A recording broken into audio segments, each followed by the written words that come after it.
Magandang araw, klase! Ako ang inyong guro sa Filipino 10, Ginang Marializ Vargas. Handa na ba kayong matuto muli ng isang akdang pampanitikan na tiyak kong inyo ring magugustuhan?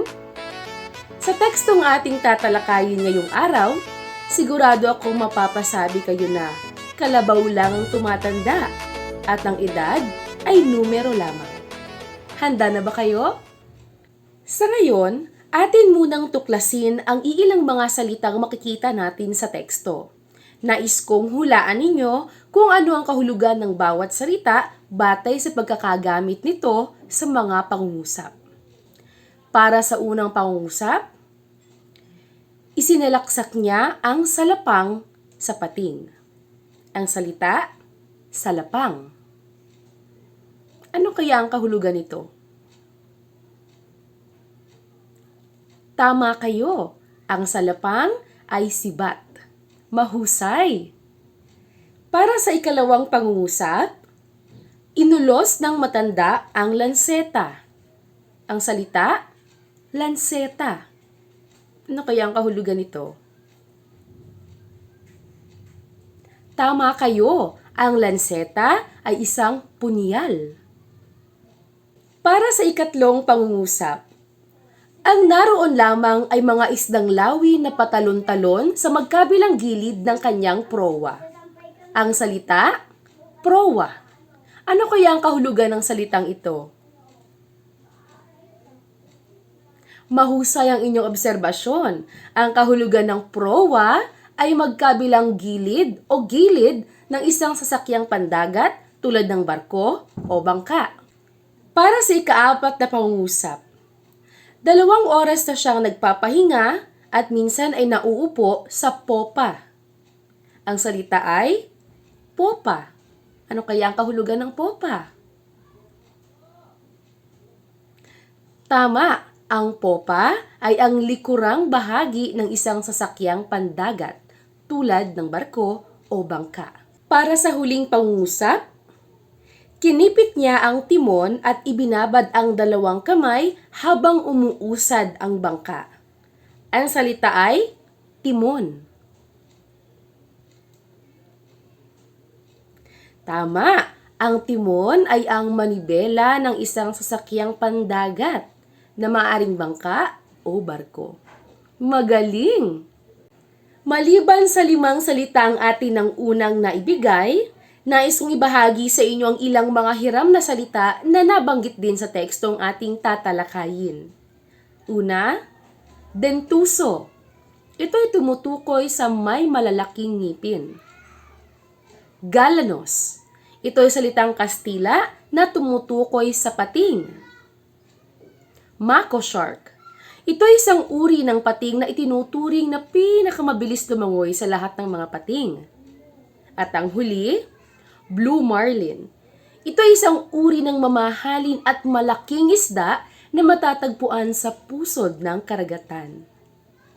Ang tekstong ating tatalakayin sa araw na ito ay hango sa nobelang The Old Man and the Sea na orihinal na isinulat ni Ernest Hemingway. Ito ay ang Matanda at ang Dagat. Salin sa Filipino ni Jesus Manuel Santiago. Ang nobelang The Old Man and the Sea ay isinulat noong taong 1951 sa Cuba at inilabas noong taong 1952. Ito ay nagwagi ng Pulitzer Prize for Fiction noong taong 1953 at ng Nobel Prize ng 1954. Ang mga pangunahing tauhan natin sa teksto ay ang matandang mangingisda na si Santiago at ang kanyang batang kaibigan na si Manolin. Tunghayan ninyo ang kwento ng Ang Matanda at ang Dagat. Makinig mabuti! Ang akda ay kwento tungkol sa isang matandang mangingisda at ang kanyang pambihirang huli. Si Santiago ay tinuturing na salaw o malas sapagkat sa loob ng 84 na araw ay lagi na lamang siyang walang huli. Ang batang si Manolin na tumutulong sa kanya ay pinaalis na ng kanyang magulang upang sumama sa mga bangkang mas masagana ang nahuhuli. Sa pang-85 araw, nagpasya si Santiago na hindi siya titigil hanggat hindi nakahuhuli ng isda Pumalaot siya sa mas malayong bahagi ng karagatan at siya ay nagtagumpay na makahuli ng isang malaking blue marlin. Subalit hindi naging madali ang pag-uwi rito sapagkat sinalakay ito ng pating.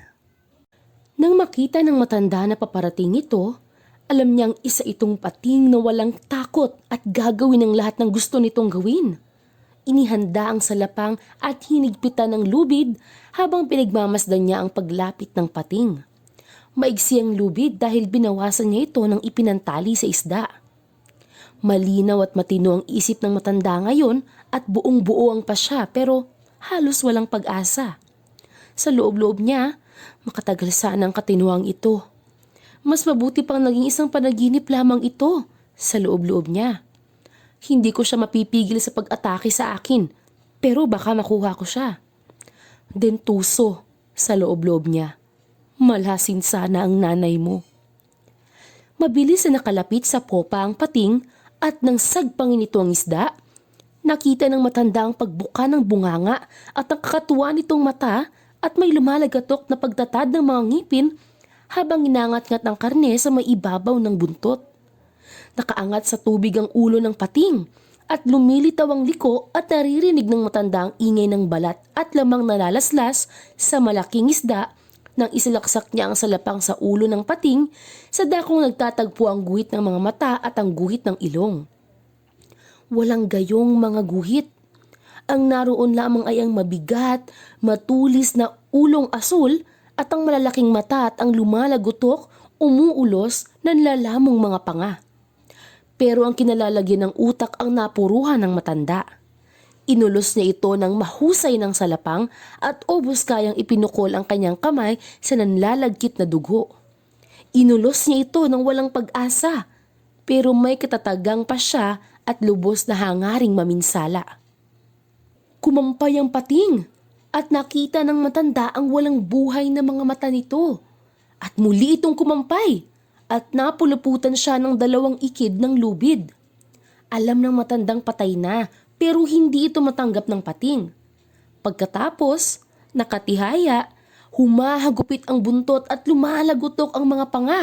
Sinuyod ng pating ang tubig sa paghaginit ng isang speedboat. Puti ang tubig sa hambalos ng kanyang buntot at 3 sangkapat ng katawan ang nakaangat sa tubig nang mabanat ang lubid. Kuminig at saka nalagot.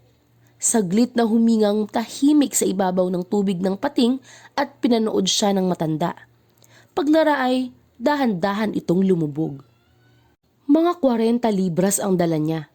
Malakas na sabi ng matanda. Tinangay nito ang salapang ko at ang buong lubid sa loob-loob niya. At nagdurugo ngayon ng isda ako at marami pang susunod. Ayaw na niyang tignan ng isda dahil nagkagutay-gutay na ito.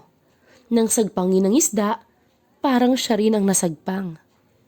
Pero napatay ko ang pating na sumagpang sa isda ko, naisip niya. At siya ang pinakamalaking dentuso na nakita ko. At alam ng Diyos na nakakita na ako ng malalaki. Hindi ka panipaniwalang nakatagal siya, naisip niya. Sana'y isa lamang itong panaginip ngayon at hindi ko sana nabingwit ang isda at nag-iisa akong nakahiga sa mga dyaryo. Pero hindi nilikha ang tao para magapi, sabi niya. Maaaring wasakin ng isang tao pero hindi siya magagapi. Nagsisisi ako na napatay ko ang isda sa loob-loob niya. Parating na ngayon ang masamang panahon at wala man lamang akong salapang. Malupit ang dentuso at may kakayahan at malakas at matalino. Pero mas matalino ako kaysa sa kanya. Siguro hindi, sa loob-loob niya. Siguro mas armado lamang ako. Huwag kang mag-isip, tanda, malakas niyang sabi. Magpatuloy ka sa paglalayag at harapin ang anumang dumating. Napatay ni Santiago ang pating. Subalit higit na marami pang pating ang dumating. Pinilit na lumaban ni Santiago subalit patuloy na dumating ang mga nanginginain sa kanyang isda. Bago sumikat ang araw, nakauwi na siya at natulog ng mahimbing sa kanyang tahanan. Kinaumagahan, pinagkaguluhan ng mga mangingisda ang natirang mga buto ng isda na hindi batid ang dinana sa paghihirap ng matanda. Sa pag-aalala, Pinuntahan agad ni Manolin ang matanda at natagpo ang payapang natutulog sa kanyang higaan. Binigyan niya ito ng kape at ng pahayagan. Nagkasundo ang dalawa na muling magsasama sa pangingisda. Bumalik ang matanda sa kanyang panaginip. Ang kanyang karaniwang panaginip tungkol sa mga leon at mga karagatan sa Afrika. Nagustuhan ba ninyo ang tekstong Ang Matanda at ang Dagat? Ako rin! Ang tekstong ating tinalakay ay isang halimbawa ng nobela. Ano nga ba ang nobela at ano-ano ang mga elemento nito? Ang nobela bilang akdang pampanitikan. Ang nobela ay isang uri ng prosa na binubuo ng mga kawil ng pangyayari. Ito ay nahahati sa mga kabanata at sumasakop sa mahabang panahon ang daloy ng kwento at maraming tauhang gumaganap. Pangunahing layunin nito ang maghain ng mga katotohanan na may basehan o kaya ay kathang-isip na maaaring maganap sa katotohanan. Mayroong iba't ibang elemento ang isang nobela. Una, banghay. Ang banghay ay tumutukoy sa estruktura ng isang nobela. Maaari ring sabihing ito ang blueprint ng akda. Ang banghay ang batayan sa pagbuo ng akda sa pamamagitan ng mga magkakaugnay na pangyayari. Ikalawa, tauhan. Ito ay tumutukoy sa mga gumaganap sa kwento at sila ang dahilan ng pag-usad ng mga pangyayari sa nobela. Ikatlo, tagpuan. Ang tagpuan ay tumutukoy sa puok na pinagganapan ng mga pangyayari sa akda. Kaugnay na rin ng puok ay ang oras at ang panahon ng pagkakaganap. Ikaapat, tunggalian. Ang suliranin ay ang pagsubok na pinagdaraanan ng tauhan. Maaaring ang katunggali o dahilan ng suliranin ay ang sarili, kalikasan, o kapwa. Ikalima, himig. Ang himig o mood ay tumutukoy sa damdamin ng may akda sa kanyang paksa na masasalamin sa akda sa pamamagitan ng mga piniling salita. Ang himig ng isang nobela ay maaaring masaya, malungkot, galit, o di kaya'y nagpapatawa. Ang ika-anim na elemento ay ang solusyon. Ang solusyon ay tumutukoy sa mga pangyayaring nagbibigay daan sa pagwawakas ng suliranin ng akda. Ang ikapito, kasukdulan. Tinatawag na kasukdulan ng pangyayaring higit na nakatawag ng ating pansin. Pangyayaring nagiging kapanapanabik dahil na rin sa mga detalyeng nakabalot sa sitwasyon. Ang ikawalong elemento, resolusyon. Ang resolusyon naman ang nagbibigay daan sa pagtatapos ng kwento. Ang huling elemento ng nobela ay ang wakas. Dito, ang mga pangyayari ay nabibigyan ng kalutasan, lahat ng mga tanong na may tiyak na kasagutan, at ang bawat tauhan ay may tiyak na patutunguhan. Maaaring ang wakas ay tahasang pagtatapos o maaaring pagpapahiwatig lamang. Ngayon naman ay mas unawain natin ang nobelang Ang Matanda at ang Dagat. Ano-ano nga ba ang mga naging suliranin ni Santiago? Kung mababasa natin ng buo ang nobela, matutukoy natin na unang naging suliranin ni Santiago ang lipunang kanyang ginagalawan. Sapagkat siya ay itinuring na salaw o malas ng kanyang mga kanayon, naging mahirap para kay Santiago na maghanap buhay at mabuhay sa kanilang komunidad. Dagdag pa rito, 84 na araw siyang walang huli. Kaya naman naging mahirap para kay Santiago ang mabuhay sa araw-araw. At nang siya ay pumalaot na nga, isang pinakamalaking suliranin ni Santiago ay ang malagpasan ang pagsalakay ng mga pating sa kanyang huling blue marlin. Kung gayon, ano-ano ang mga tunggalian sa kwento? Meron tayong 3. Una, tao laban sa lipunan. Dahil tinuturing na salaw o mala si Santiago ng kanyang mga kanayon, naging mahirap para sa matanda ang mabuhay at maghanap buhay sa kanilang komunidad. Ang ikalawa ay ang tao laban sa sarili.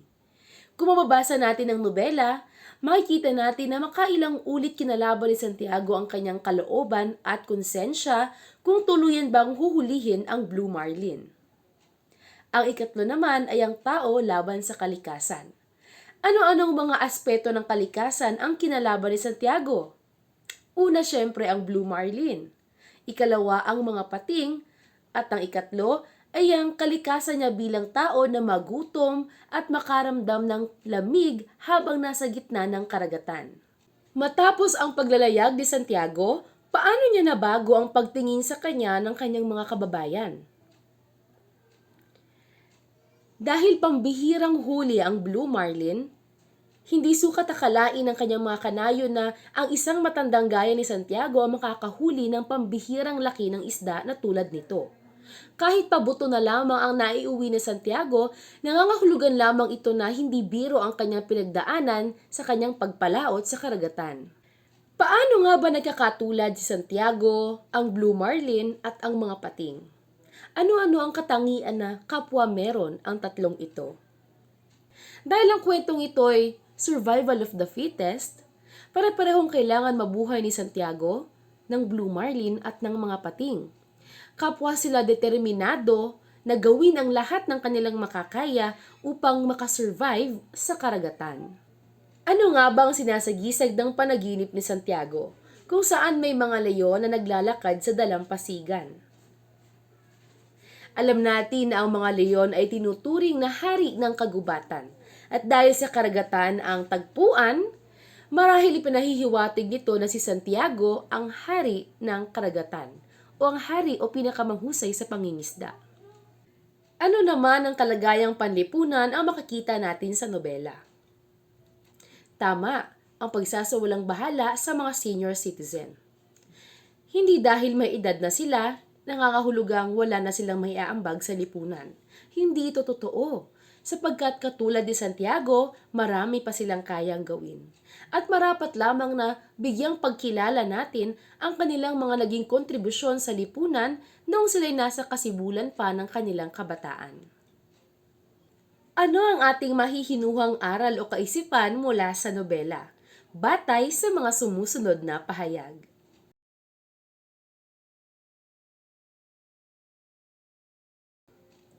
Tama kayo. Hindi nilikha ang tao para magpatalo. Kahit na anong suliranin pa ang sumalubong sa atin, kailangan nating lumaban at huwag sumuko.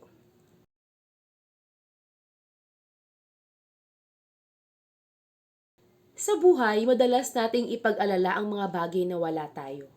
Bakit hindi natin isipin at gamitin kung ano ang mga bagay na meron tayo upang magamit natin sa pagharap sa mga hamon ng buhay? Nawa ay nagustuhan ninyo ang kwento ng nobelang Ang Matanda at ang Dagat. Baunin ninyo sa inyong buhay ang mga aral na hatid sa atin ni Santiago kung paano natin haharapin ang mga hamon sa buhay. Muli ako ang inyong guro sa Filipino 10, Ginang Marialis Vargas na nagsasabing, kapag nadapa ka, bumangon ka. Alangan namang gumapang ka pa. Paalam!